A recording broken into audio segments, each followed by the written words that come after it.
Hello friends, welcome back to my channel. So today I am painting my very first Pokemon binder.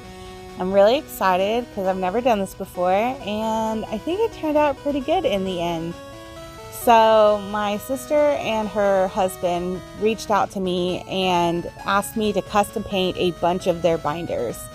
And they're like getting into Pokemon card collecting and they want to do some TCG shows and events and stuff and have like a booth set up, and they wanted to have custom painted binders at their booth. And so he told me, he said, well, I'll pay you $25 an hour. And I was like, no way. Really? And he was like, yeah, really. And I was like, okay, cool. So he even bought the Posca markers, and said, here, go have fun with it. And the first binder, he wanted Mega Lucario and Mega Gardevoir to be on the cover, and he gave me artistic liberty to do the posing however I wanted, like the design, and I wanted it to feel kind of like masculine, a little bit anime, and I was trying to come up with some really cool poses. So Lucario is actually doing a backflip and Gardevoir is bending over backwards performing a Pokemon move, I tried to add some like speed lines in the background to make it more dynamic, and I tried to play around with some like bright colors outside of the Pokemon's color palette. So for the background I went with like purple and like pink. I thought it looked really good in contrast with the Pokemon's main color palette. So that was kind of the thought there. I did ask Michael, I said, do you have a specific color that you want to use for the background? And he was like, surprise me. And I was like, okay, I'm going to surprise you. I'm really glad that Michael liked the design. He had no changes at all. He said, it looks good, go for it. And I was like, cool, which made me feel a little more confident, And this was also my first time using Posca markers. And I had to like prime all the markers before I used them, so I had to cut all that stuff out of the video, me priming these markers and stuff as I was painting.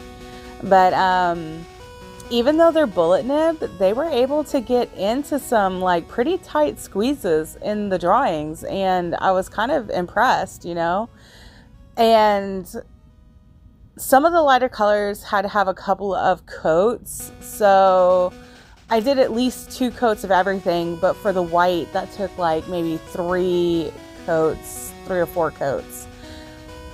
And I couldn't get the exact yellow of Lucario's fluff because the yellow was too bright, and I had to grab like a tan and kind of do yellow tan, and just do a couple layers of tan to like mute it a little bit, and I think it worked good enough anyway. And yeah, I'm just like, I'm really proud of it. I think it looks really great, and I sealed it with some like polyurethane, and so hopefully it won't like chip or scratch or anything like that. I've been watching some like Pokemon binder videos, and some people actually go in with like paint and paint brushes, and they'll like make like whole scenes on the binder, which look phenomenal. They look amazing, and I imagine that's just hours and hours and hours worth of work, This took me about 4 hours to do total, from the sketching process in Photoshop all the way through to the end of the binder where I was done painting. It took a total of 4 hours, and so I made $100. That was really nice, and I'm like really proud of myself, and I'm really glad that they reached out to have me do these custom binders for them. I already picked up the next set of binders, so I grabbed a yellow one from them. They wanted either Pichu or Pikachu or both, and then a black binder with a rainbow rim or a rainbow spine, and they wanted Mew on that binder, and I was like, okay. And then there's another couple of binders that they want me to do, but I only grabbed the 2, so I'm just not going to overwhelm myself by taking all their binders at once, just a little bit at a time. So the next binder is actually going to be the Mew binder, and I was thinking of looking up some Mew Pokemon cards to try to get some inspiration. maybe I'll find a card that's really pretty and try to recreate it, or try to add my own spin to it, whatever looks good. But of course, I'll send him the sketches to approve before I even paint on anything. I did have to get a special pencil for the binder. I went to Hobby Lobby and I found this white pencil that can draw on glass, plastics, metals, and the paint easily covered the pencil up. One creator said that she uses a white charcoal pencil, but I was afraid if I used a charcoal pencil, because I have a bad habit of resting my hand on my surfaces when I'm drawing.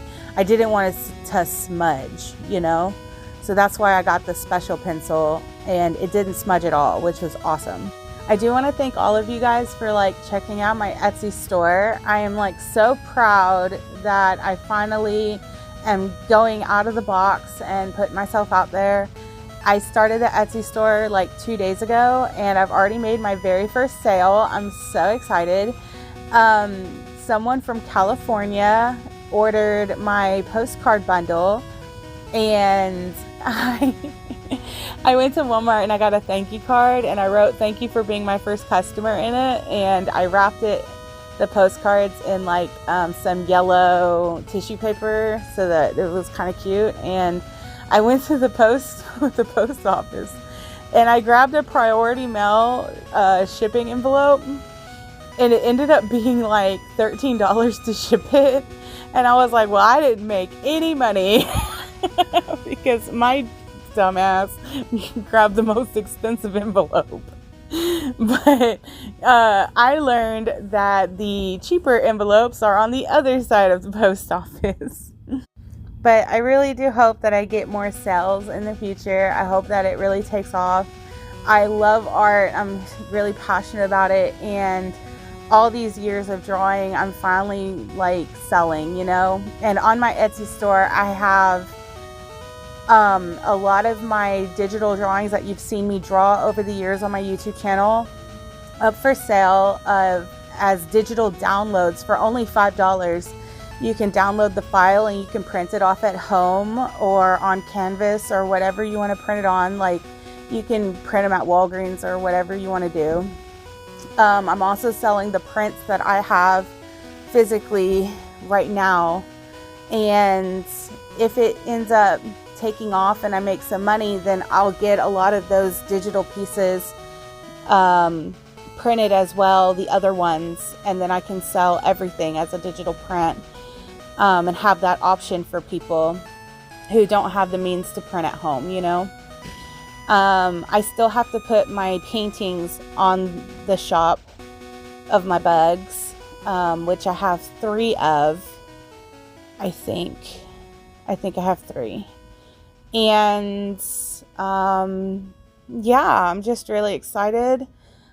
I'm glad that Etsy it's not exactly free, but it's very affordable to sell on. So every time you make a listing, it charges you 20 cents, and every 4 months it'll auto charge that 20 cents to, reset the listing for you.